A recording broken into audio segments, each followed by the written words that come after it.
everything is important. So even when I'm going to take this halter off, I'm going to teach her a little bit and let her, I want her to give right here.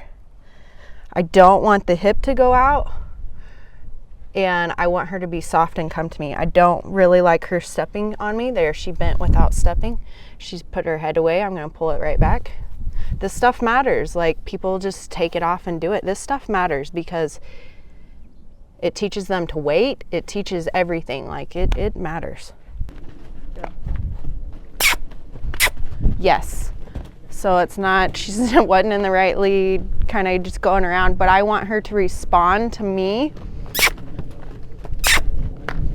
Yes. So she moved off my pressure, which was a smooch. That's one. So right there, she turned away from me. Yes, good girl. I do not like when they turn away from me because it's kind of a sign of disrespect. It's like me turning my back to someone when we're having a conversation. It's just kind of rude, or doing something else. Not only for the respect factor, or, you know, it's a big animal and she can hurt me. She needs to learn, you know, hey, you got to look out for me. And I have to teach that to those horses. And I can't emphasize that enough, because maybe they're really gentle and maybe they're fine, but I see a lot of kids do it. I see some people do it. And you have to always be thinking about your safety bubble, because when you go and do something else, maybe something spooks that horse, and it might be the gentlest horse in the world, but you can't control outside factors. And if you have taught that horse, this is my bubble, you respect it, later on, when something happens, those horses instinctively, it's just muscle memory, and they'll stay out of your bubble.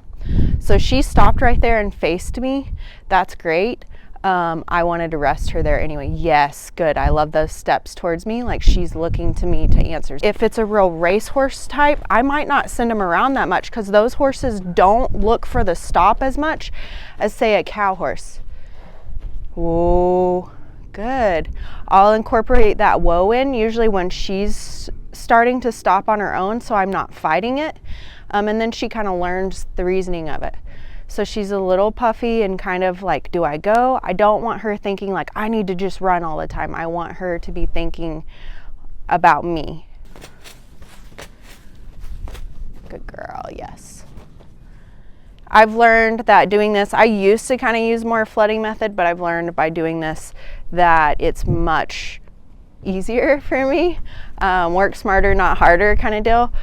Versus if I started this and started just doing it, she's gonna run around this round pen and drag me, and it's just a lot of effort and unnecessary steps for me, and anxiousness for her. Whereas I can kind of do this and stop.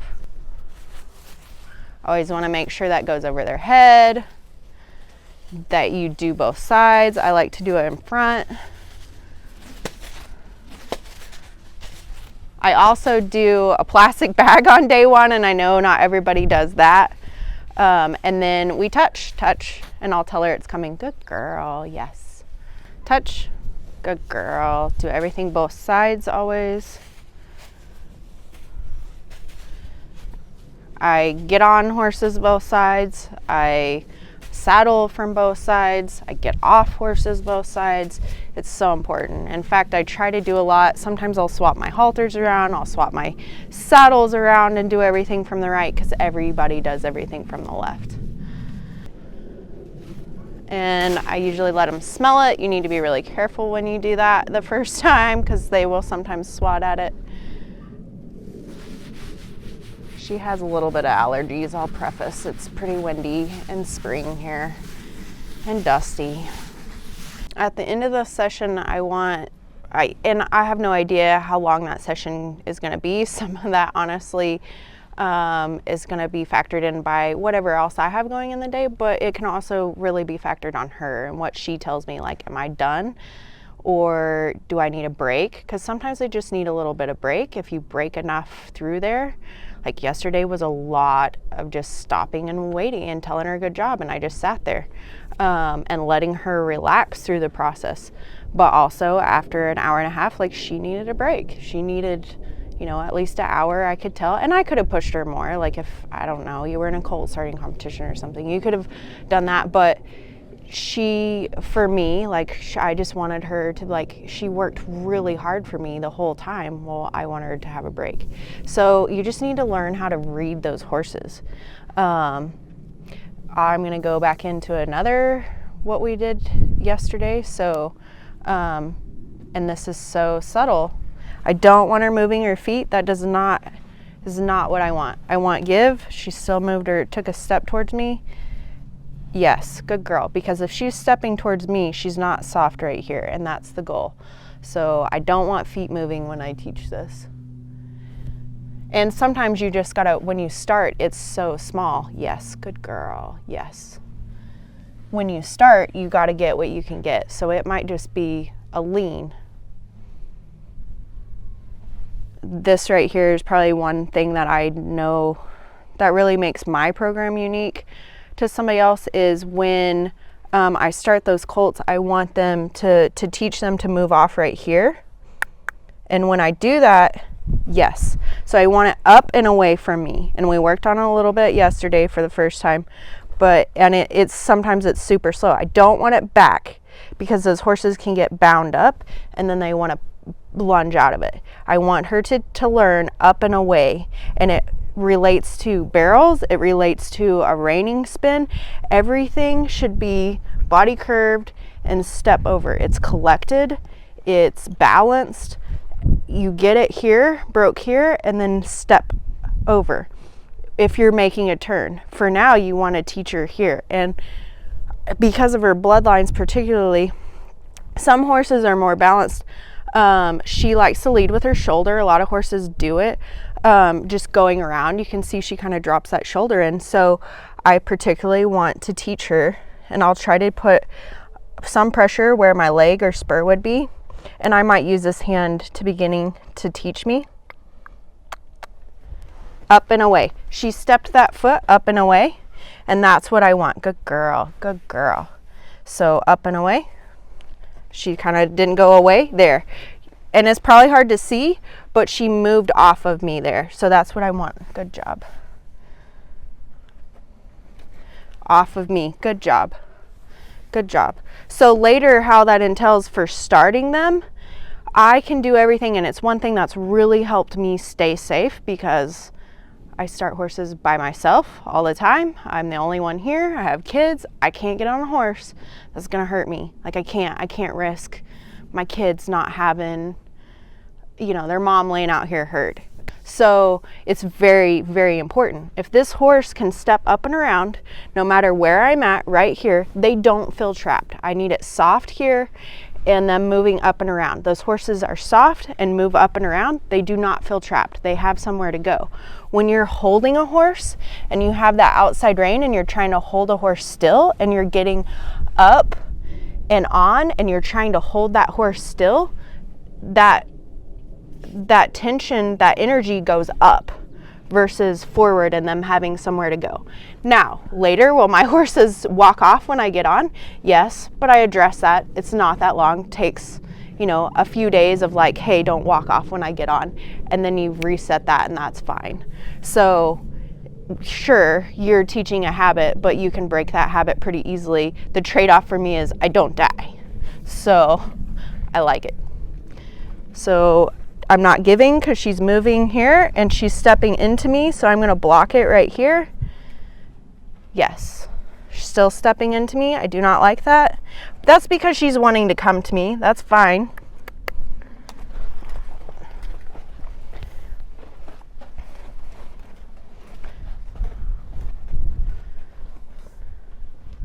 I'm going to ask for the head. And I want a little bit and I want to be as soft as I can. Sometimes I'll go ahead and put a bridle on them. I use something very broken with lots of pieces or even a rope snaffle to start because it's so easy, lays easily in their mouth and they don't fight it.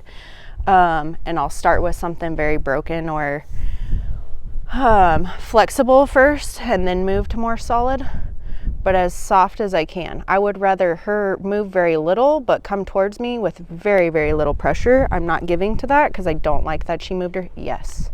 It's not soft if she's moving her hips because her body's stiff. Yes, good girl, good girl. And I get them really soft before I get on because I want to stay safe. She's stepping towards me, so I'm going to move her up and away. Good job. Nope.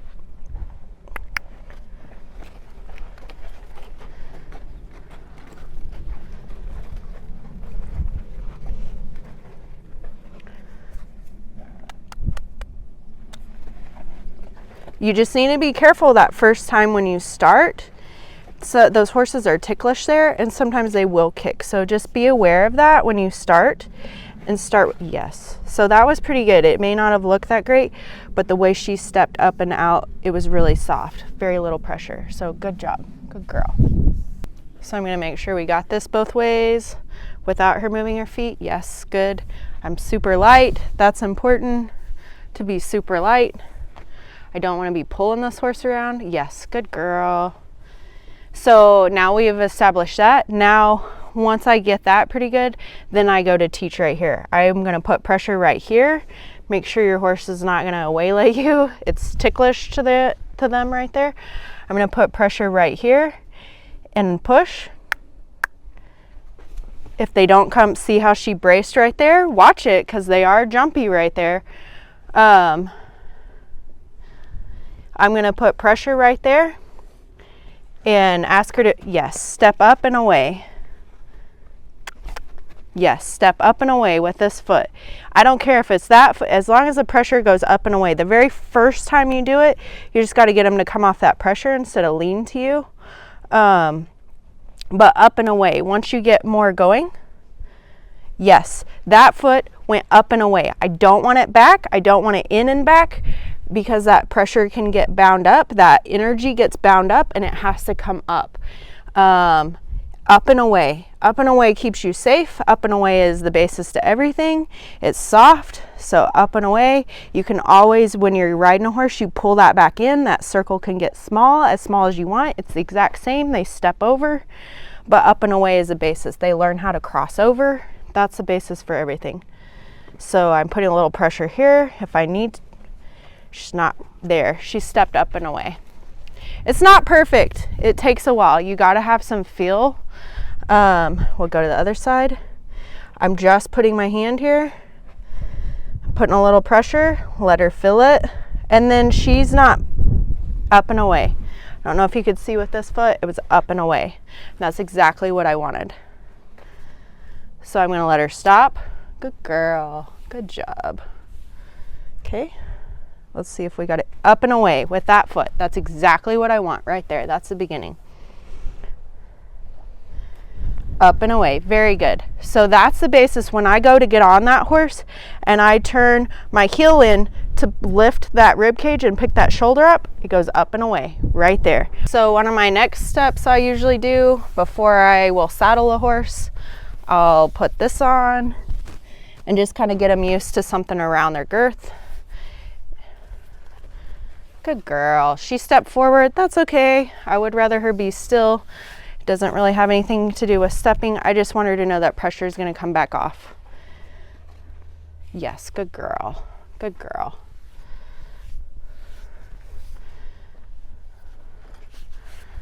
I'm just doing this with my hands first, letting her get used. Here pretty soon, I'll go ahead and stick this through where I can get further away from her and pull that tighter.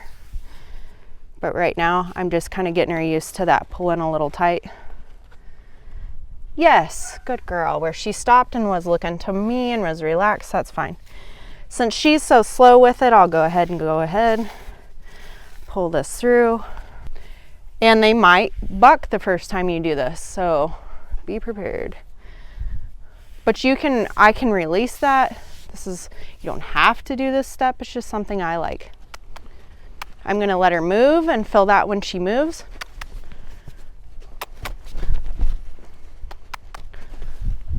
Yes, good girl. I want her stepping up and around.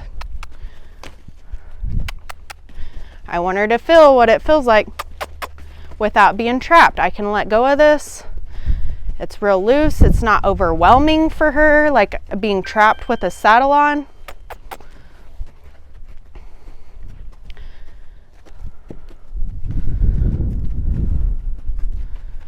Good. She's stepping up and around pretty good. That's all I needed. So I'll let her rest right there. Good girl. Yes, good girl.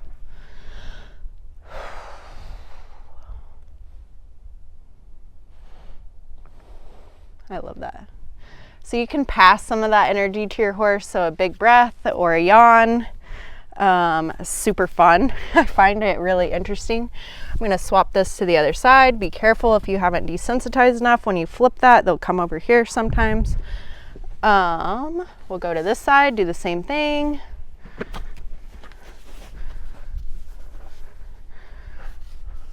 I really should have flipped the whole thing, but that's all right.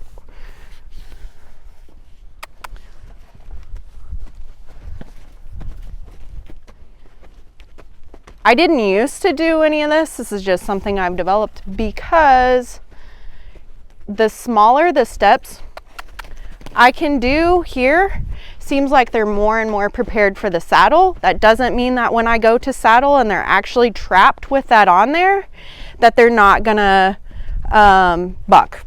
It's just part of it. I want to minimize the bucking as much as I can. I don't want that to be a thing. I'm gonna go ahead and move that back a little.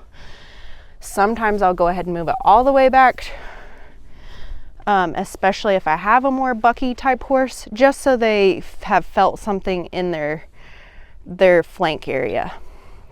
Just be careful when you do it. We'll go ahead and put it more back there. She is a little bit more reactive style, believe it or not, so I'll just kind of let her go.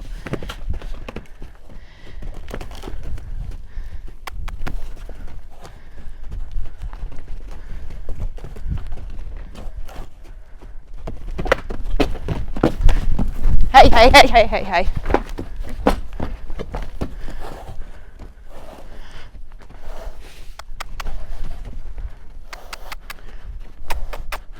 There you go.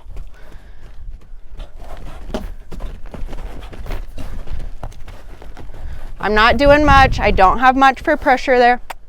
I love that she's wanting to pay attention to me, but we got to work through this. So there, that's on her pretty good. And she's stopping, she's not bucking. I want to go around quite a bit. Good girl. Yes, that's pretty snug, and she quit bucking, so that's great. Good girl. Yes, good girl. So obviously that scared her a little bit. You can tell her demeanor is way different. It's very important after something like that, you let them have a breath and you tell them, yes, good job, because that was scary, and that's how you build confidence. It's just like in kids or anybody else, when after they overcome something that's scary, you have to say, hey, you did a good job, and then they know that they can do that. So she's a little bit elevated, just her breathing, that was a little bit scary for her, or fast or whatever. Her adrenaline was up. Anytime you have something that you do with your horse's adrenaline up, like a barrel run, or you go through the pattern really fast, or whatever it is, if your horse's adrenaline is up, don't make a barrel run and get off your horse and uncinch and then immediately go put your horse up, because that horse ended on adrenaline. Let that horse come back down and realize, hey, that was just part of the training process. Let that horse's mind relax back. You're there with them. Be part of that. Let them relax and yourself come back down, and then go put your horse up. I'm not saying don't uncinch. Absolutely get off. I love to ride back up the alley, uncinch, or loosen, maybe take boots off, and then go walk. I realize if you're running multiple horses, that may not be the choice. And if you have an older horse, they don't always need that, but especially these young horses, so important. Teach that horse to relax back. It helps so much with anxiety issues. I'm going to go ahead and put a bit in her mouth just to let her get used to carrying it. I did yesterday as well, after I was done actually. This is a leather mouthpiece. I really like, I have a rope mouthpiece that I use. I use bit guards to help use as a stabilizer. So that way they can't pull that through their mouth and teach them to gape. It just helps get a little bit more pressure. So they use that on the side of their cheek to push it over. Again, anytime I start with this, I want that horse coming to me, and yes, good girl.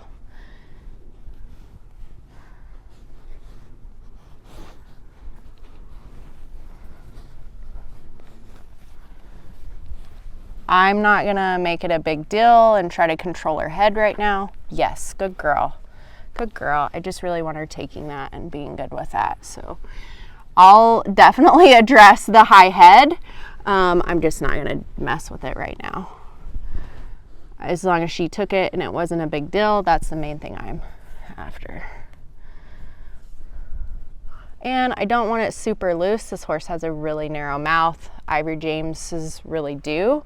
This is actually a 4 3/4 bit, and it's still, you can tell how loose that is. I don't love a huge loose bit, and then I'll make sure that's even there. Okay, so loose enough for her to carry, but where it goes, right where it needs to go. Good girl. This filly, another thing I like to teach on the ground is make sure you teach backing before you try to do that when you get on, because if those horses aren't used to moving their back feet, that energy has to go somewhere. It gets trapped, they pop up. And a lot of that stems from sticky feet. So this mare also wasn't very halter broke, and they gave her kind of a dummy crash course the day I went to go, I went to go look at her to buy her, and she will, if you get her bound up, she definitely pops up, and that's something learned. That's not usually something horses do, so we've been just making that really small. Yes, good, right there, and backing up with her. I do feel like that will come out later, so I will definitely have to be prepared for that, and I'm afraid it will come out while I'm on her, but she will pop straight up and kind of, she's not mean about it, but she lunges forward, and that comes from when she was trying to get halter broke, and they're pulling for, you pull forward, and then those colts lunge forward, and I think that's where she's at. So good girl.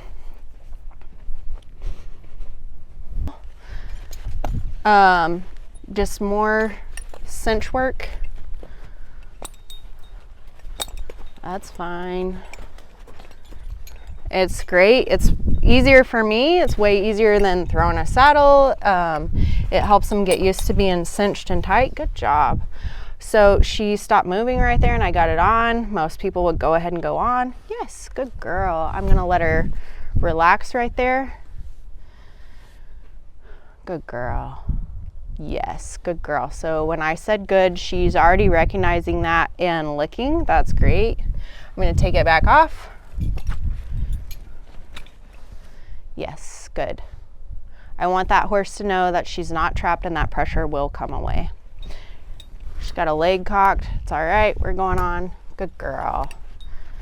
Ooh, I don't want her to move away from me there. That's all right. Okay. Be careful when you reach down.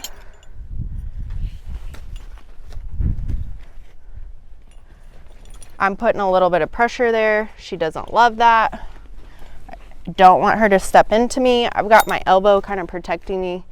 Definitely hate when a horse comes into me. I need to tighten. You're all right.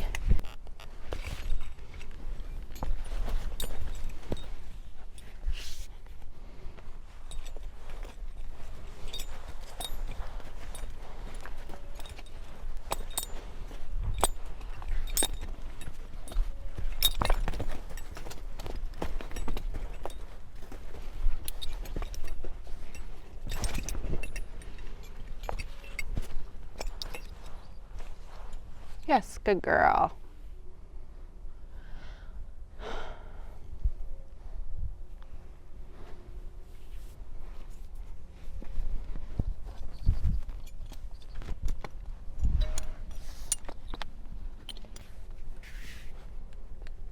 I'm not committed right there. Just kind of doing the same thing I did earlier, which is fine. But this time I definitely want to make sure that I want her to stop before I release. Yes, good girl.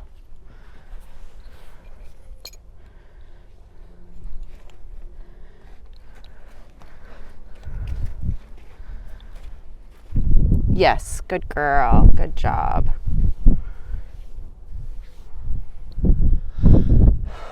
Good job. She took a big breath right there. Good girl. Gonna tighten. Yes, good girl. Good girl. She didn't go anywhere. That's great. I'm gonna go ahead. They might buck with this the first time. That's okay.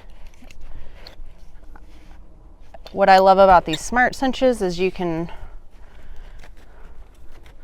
pull it pretty, it's easier to pull tight versus really, and it's good for when you're soft and got yourself in this position. So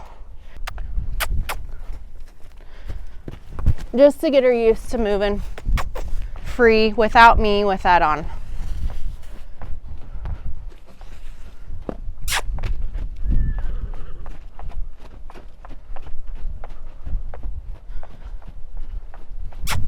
Anytime I introduce something like this, I want to, whoop, there we go. Hey, hey, hey, hey, hey, hey, hey, hey, hey, hey, hey.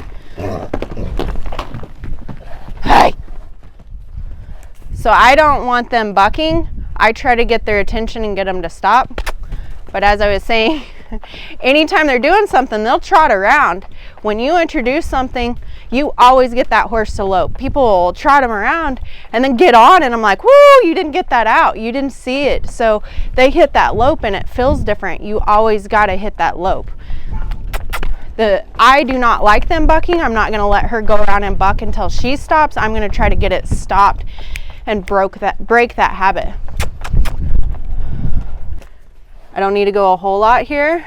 Oh, good girl. That's pretty snug. That's probably about what I usually ride at. I ride fairly loose, but that's really snug. So we're good there.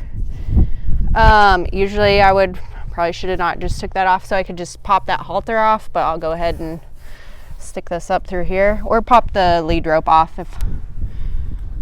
Just be mindful that there's some trapped energy there. If she goes to do something, I'm immediately going to skeet that way and protect myself. And then I'm going to ask her to move out. Again, if she goes to do something, I'm going to stop her from, I don't want her to stop. I want her to move out and get that energy out and feel that around her, sucked in. That makes them feel trapped. And I want her to lope and get all that out.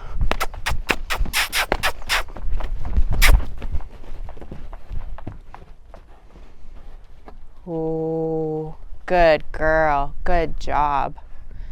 Good girl. Good girl.